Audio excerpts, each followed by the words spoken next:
السلام علیکم. زما نوم ډاکټر مهران دی او زه یو شوګر سپیشلیست ډاکټر یم.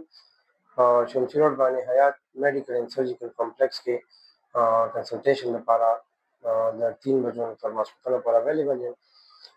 ګوره شوګر باره کې یو مختصر غونډه خبره کوم. شوګر داسې یو بیماري ده چې 100% ختمېدو وړ نه ده او دغه کیدای شي کنټرول یې کېږي پیچیدګو نه یا مثلا نور کوم بیماری مثلا بلډ پریشر د زړه وسله فالج ګردې وغیره د دې چې کوم ورسره پیچیدګي جوړېږي د دې نه بچاو ممکن دی.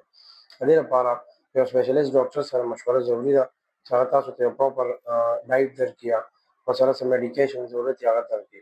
د شوګر په پیچیدګو کې د دماغ رګونه کمزوري کېدل یعنې چې فالج وغیره د زړه اټیک ګردې فیل کېدل د لاس او پښو زخمونه د خپو رګونه کمزوري کېدل سون کېدل د نظر وغیره ختمېدل بلډ پریشر د جګر ګرمایش چربي او داسې نور پیچیدګۍ هم د شوګر د لاسه راتلی شي.